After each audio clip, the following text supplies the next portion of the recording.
안녕하십니까. 6월 5일 월요일 DHYK 열심히 뉴스입니다.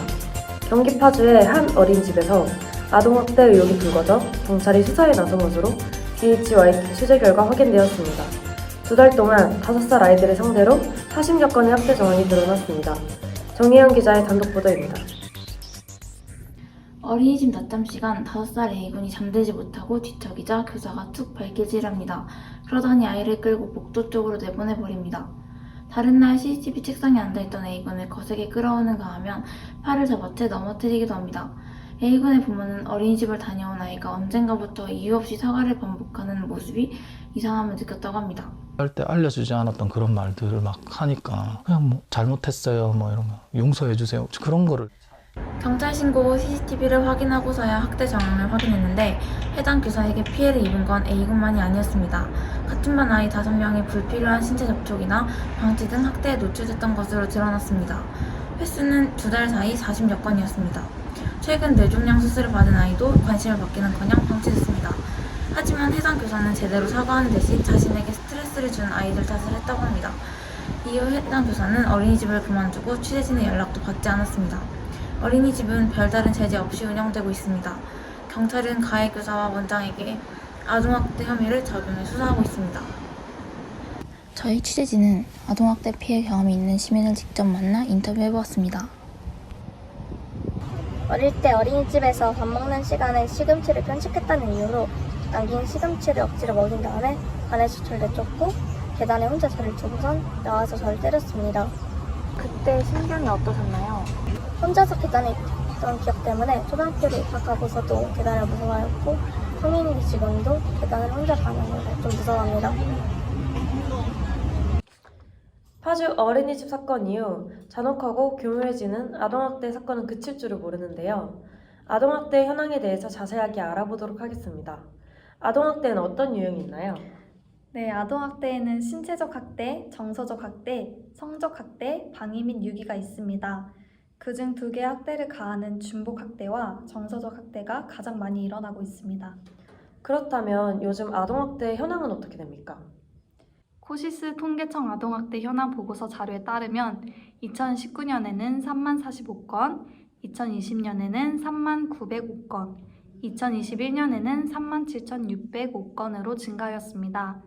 2019년에는 전년도에 비해 22.1%가 증가하였고 2020년에는 2.9%, 2021년에는 21.7%가 증가되었습니다. 그렇다면 아동 피해로 인한 사망 사례가 많을 것 같은데 아동학대 사망 사례 현황은 어떻습니까?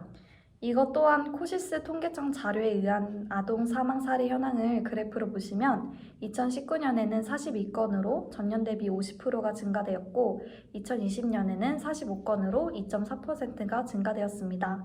또 2021년에는 40건으로 0.7%가 떨어졌습니다.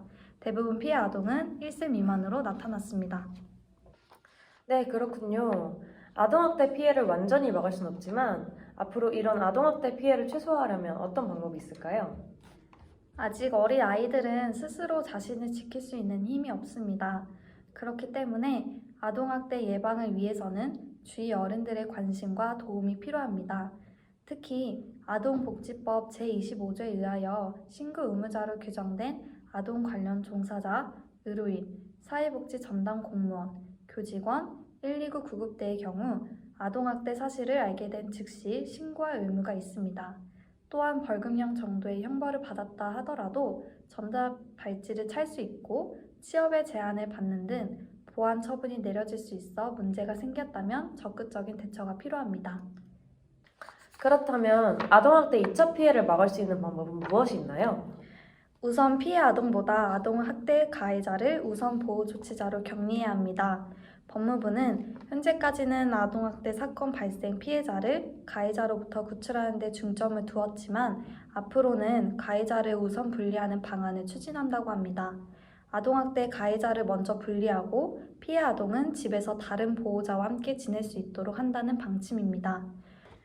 또한 아동학대 인식 개선을 위한 시민교육이 확대되어야 합니다. 아동학대 인식 개선을 위한 시민교육으로 어린이집, 평생학습관 등의 부모 교육 과정을 개설해서 아동 발달에 따른 자녀 양육과 혼육 방법 등을 교육합니다. 공공기관 홈페이지, 페이스북 등 온라인과 리플렛, 소책자, 대중교통과 라디오 등을 이용한 다양한 오프라인 홍보를 함께 진행해 아동학대가 근절될 수 있도록 시민 밀착형 홍보 활동을 강화해야 합니다. 아동복지법 제23조에 따라 매년 11월 19일은 아동학대 예방의 날입니다.